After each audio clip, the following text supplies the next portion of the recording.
enter the long box of the damned 2018 bumper contest, if you dare.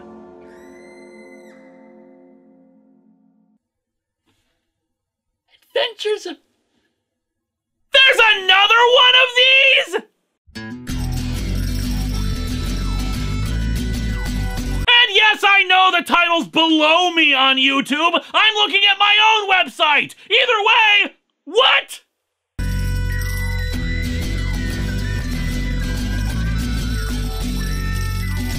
Welcome to Atop the Fourth Wall, where bad comics burn. Linkara's gonna teach you all a lesson you won't learn.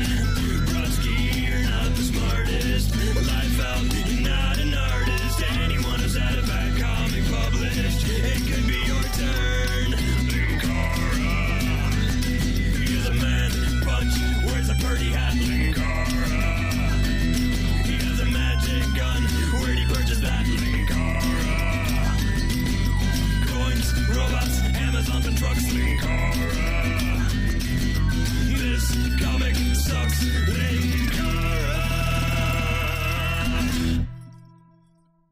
My shock at this thing's existence doesn't really hold quite the same weight these days, since I already announced last week that I was doing it. Hello and welcome to Atop the Fourth Wall, where bad comics burn.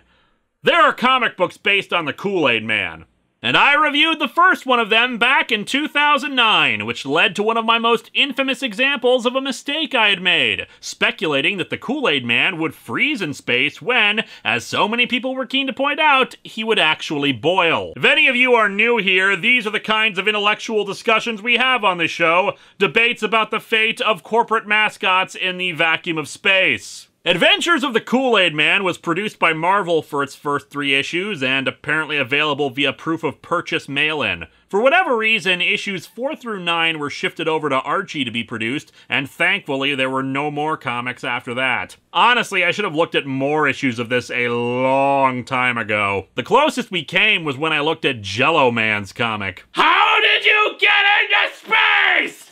How did you get into space?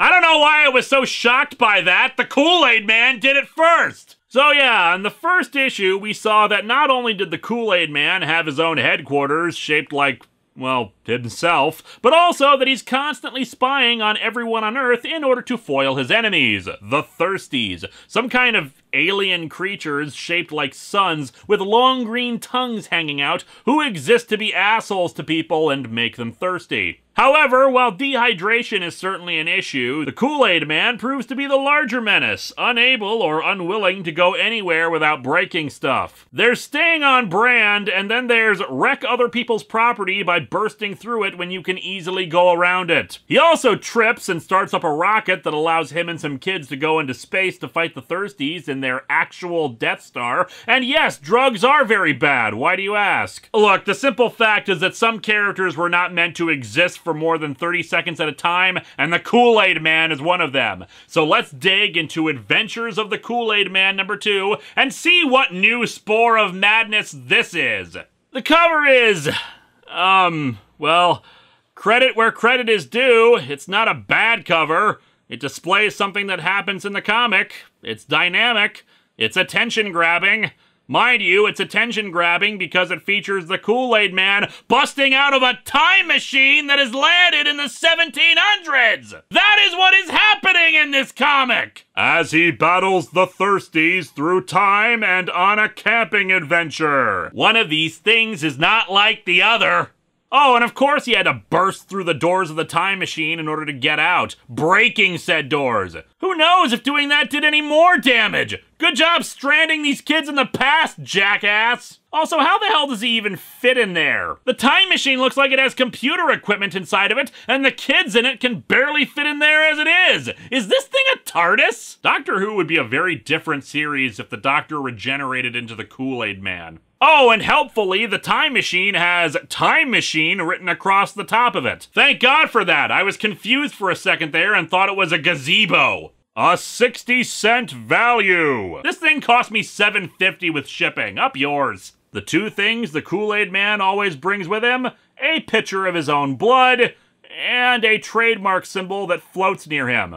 But yeah, they have used this device to travel through time, I guess. And then on the way, their time machine accidentally hits another one, driven by 3 idiots who claim that Wolverine evolved from an otter. We open on a 4th of July picnic in Small Town. Population 7 million. One girl is listening to her tape player during the picnic. I've got the beat, yeah! Thank you, comic, for reminding me that I could be listening to the Go-Go's right now instead of reading you. I should note that the main kids in this story are, in fact, the same ones from the space story in the first issue. Yet, shockingly, they're maintaining continuity between issues. I have no idea why. It's not like there's character development or anything. While some have distinct personalities, you could easily interchange all the kids each time, and it would make no difference. Hell, one of them, who thought amusement park rides were illogical, is missing his glasses, which I thought I'd have to point out as a continuity error, but they actually acknowledge on the first page that he's wearing contact lenses. Why is the frickin' Kool-Aid Man comic better at remembering these details than most mainstream books? Anyway, the contact lens gets found by Professor Klein, the guy who had the spaceship in the first issue, who hands it back to the kid. I thought it was some new kind of bug. Oh my god, I've got 2 tarantulas in front of my eyes!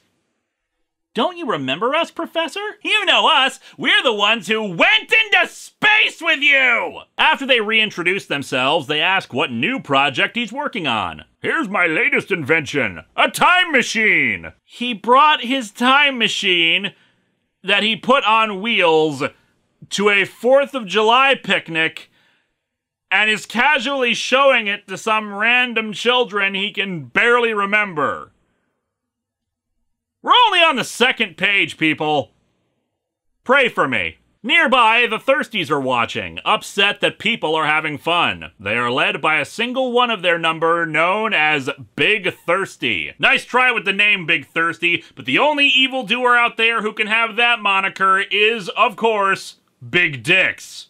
They're having more fun than anyone should be allowed to have. We'll have to put a stop to that. Aim high, guys. They manage to sneak over and unleash a bunch of ants onto their food, followed by using their heat powers to fry the meat on the grill. Despite the fact that, well, they look like that, nobody seems to notice them doing this. Hell, they even managed to get off with all the Kool-Aid, which for some reason is being stored in identical-looking pitchers. Where did all the Kool-Aid go? Don't worry, there's got to be a logical explanation.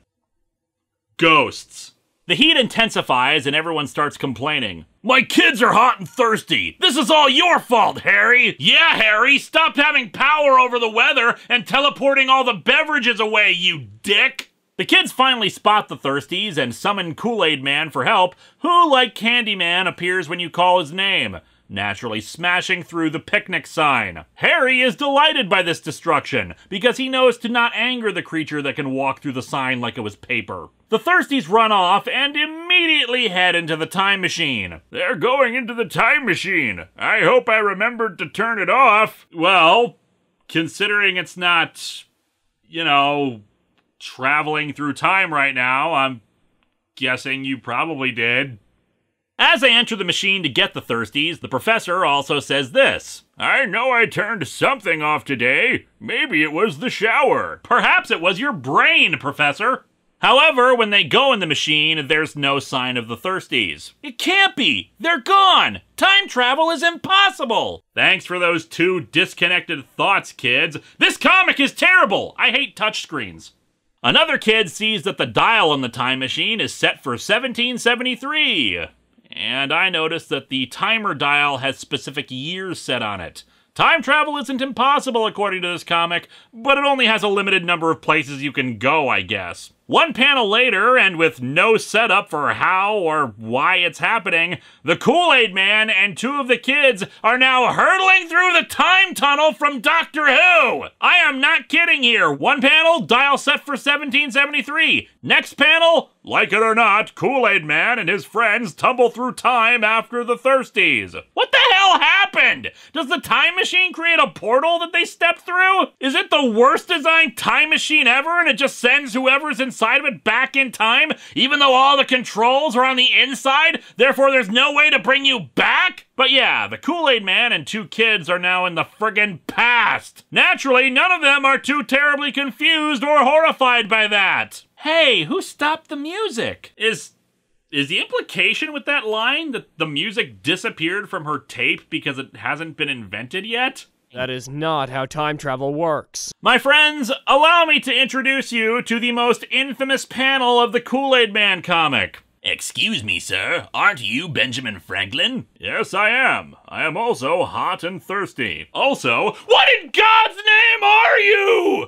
Oh, I wouldn't worry. He must have thought that the heat was making himself hallucinate. We're too late. The Thirsties have already been here. Or, you know, it was just a really hot day and Benjamin Franklin was thirsty. Just a thought. The Thirsties commandeer a boat after an officer asks for their tickets, apparently not thinking that these monstrosities are anything unusual, and openly declare their plans. We're changing course to change the course of history. We're gonna steal all the tea in Boston and make the Boston Tea Party the thirstiest party ever. What's funny is that with the evolution of slang and language, it sounds like they're saying that everyone at the Boston Tea Party is gonna be really horny. Spotting the crew of the ship fleeing and screaming that their ship has been hijacked, the Kool-Aid Man assumes that the Thirsties must be responsible. Oh no, if the Thirsties wreck the Boston Tea Party, it'll set back the American Revolution. We may never celebrate the 4th of July again! And, you know, probably a few other things will get undone, but good to see you have your priorities straight, kid. The Kool-Aid Man, a criminal mastermind that he is, steals a horse for the three of them to ride on and try to warn people of the Thirsties' approach a la Paul Revere. Just FYI, Paul Revere's ride wouldn't happen for another 2 years. The Thirsties are coming! The Thirsties are coming! So, just to recap this comic so far, the Kool-Aid Man has traveled back in time and is riding on the back of a horse announcing that a race of monsters that make people thirsty are planning to alter the course of history because they don't like people who have fun. I've had nightmares like this. Who is that big red fellow? I don't know, but I don't trust any redcoat. I think my bigger problem is that I would never be able to trust anyone that I can drink. But Papa, we have no tea, and we're thirsty. I was gonna mock the idea that you would go for a hot drink when you're thirsty, but then I remembered. Hot drinks really get you going. By the way, the Boston Tea Party was in December of 1773, so these kids should be friggin' cold as all hell in their summer clothes. Anyway, the Thirsties are on their boat. We Thirsties harbor grudges against everybody. Now we can wreck the 4th of July fun forever. It's a good thing I am telling you Thirsties this. How else would you know that Thirsties hold a grudge against everybody? The Kool-Aid Man is informed of the Thirsties' presence on the boat and crashes his way in. I don't believe it. You creep stole everything there is to drink in Boston. You even took the Dr. Pepper, and that shouldn't even qualify as a drink. Oh, what? Yeah, that's right, I said it. Let it all out. Come on. Man, the Thirsties work fast. There's only like 3 of them, and they deprive the town of all sources of water and beverages out there. Big Thirsty flees while the Kool-Aid Man beats up the other 2. And there's a speech balloon saying, "Going somewhere, Big Thirsty?" Except it's pointing at Big Thirsty, meaning he's saying it to himself. It's not even like you could misinterpret that line going anywhere else. That stem is bigger than any other on the page and is aimed right at him. Big Thirsty grabs a sword while the Kool-Aid Man blocks with his pitcher, eventually getting Big Thirsty overboard and into the water. I always knew Big Thirsty was all wet. That's not even a pun. You did it, Kool-Aid Man! You saved the 4th of July! The space-time continuum just got dumped in the water along with the tea, but that's okay. We still get to scare the crap out of people's dogs on July 4th. Crisis averted. And as we can see here, the course of history has changed, and they're all disintegrating thanks to the revised timeline. Or, as we see on the next page, they're transported back to the present. They're back! All we had to do was adjust the dial. Your time machine is poorly designed! And so the story ends with the Kool-Aid Man handing out Kool-Aid while they watch fireworks. And the assembled group says in unison, "Any time or any place, you can always count on Kool-Aid to beat the Thirsties." My God, he put some kind of mind control drug in the Kool-Aid! Oh, but of course, we're not done yet. There's a second story. a camping adventure that features the other set of characters from the first issue. This group of kids is carrying all their camping gear through the woods. The campsite's right this way, I think. Don't worry, Mr. Green. If we keep hiking long enough, we've got to find it. Oh boy, I can't wait for us to meet the Blair Witch! However, the Thirsties are nearby spying on them, making plans to screw with them. They've put up a false sign about where their campsite is, directing them to a cabin. Little do the hikers suspect that the cabin is a Thirsties trap. The Thirsties leave behind the Necronomicon Ex Mortis in preparation for the kids to be attacked by the evil dead. Boy howdy, that'll make the kids thirsty! While the group rests up in the cabin, the Thirsties project more heat at them while also stealing their gear. You know things are going badly for the Thirsties when their first plan was to time travel and change the course of history, while their latest scheme is steal camping equipment. Spotting the Thirsties stealing their stuff, they try to give chase, but they're all too hot and exhausted to pursue. As such, their only hope is to summon the Kool-Aid Man, who naturally comes through a wall. Now they're hot, tired, thirsty, and they have to pay a lot of money in repairs. The lesson here, never go camping. Of course, the Kool-Aid Man makes quick work of the Thirsties, retrieving all the equipment. They invite him to stick around and make camp with them. That night, they're huddled around a campfire. Okay, gang, I've got a great tale. This adventure happened just yesterday to kids in a summer camp not far away. I don't want to scare anyone, but I'm gonna give it to you straight about Jason. His body was never recovered from the lake after he drowned. No, instead, the Thirsties attacked the summer camp, disrupting their lives because no one has ever tried punching one of these things and even putting up a sign that reads, "No food, no fun, no anything." Ah, I see they plan to steal the time machine again and prevent the Big Bang from happening. The kids at the camp summon the Kool-Aid Man for help, and he quickly drives the Thirsties off. What a great story! It serves those Thirsties right for being so nasty. Some people tell ghost stories around campfires. The Kool-Aid Man tells a boastful story about how awesome he is. That night, while they're sleeping, the Thirsties return and start pulling up the tents. One girl wants to get the Kool-Aid Man's help, but another kid says that they're always asking for his help and that they should try to fight the Thirsties without him for once to do him a favor. Unfortunately, their first plan, tying them up with a rope, just leads to a tug of war since the things are surprisingly strong. The Thirsties soon overpower the kids and gag them so they can't summon the Kool-Aid Man for help. We're going to a place where not even Kool-Aid Man can find you. To a different Food Mascots comic. You think it's hard for them to speak, what with their tongues hanging out all the time? Anyway, they're brought into a cave and the Thirsties decide to sleep. Fortunately, the kids are able to get their gags off and use their dark chanting to summon the Kool-Aid Man, who bursts through a cave wall and no doubt starts a cave-in that gets them all killed. Or he chases the Thirsties off again and brings the kids back down to the camp. The kids were right, Kool-Aid Man. You are a real hero. If it hadn't been for you, the Thirsties would have ruined everything. Let this be a lesson, kids. Never try to fight the Thirsties on your own. Just let them annoy you until you can summon up the only creature capable of combating them. And so our comic ends with everyone cheering for the Kool-Aid Man while drinking his blood. Later, when the kids ended up finding Jason Voorhees, the Kool-Aid Man refused to help because it wasn't Thirsties related. This comic sucks. Yeah, I know, goofy promo comic for children, but dear lord is this thing just ridiculous as all hell, and not in a tongue-in-cheek kind of way. The Thirsties are generic and lame, and the two different stories are... One's a bout of insanity, and the other is...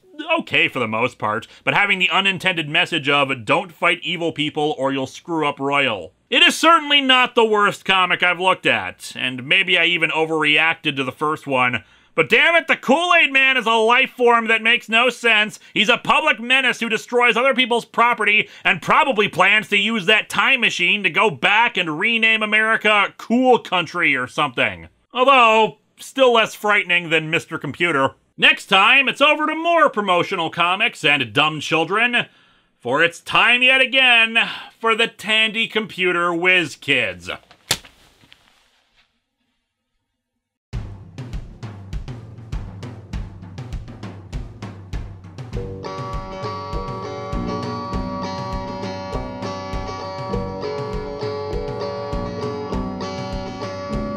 I'm sitting on my couch reviewing comics.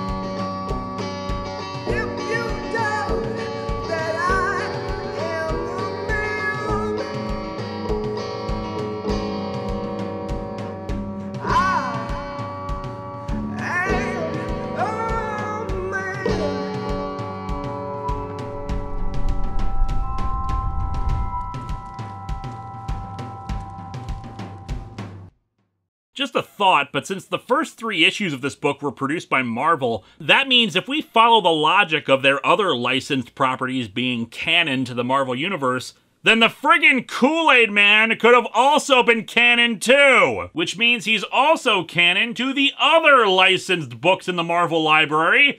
So we could have had Godzilla versus the Kool-Aid Man, and I really want that to happen now!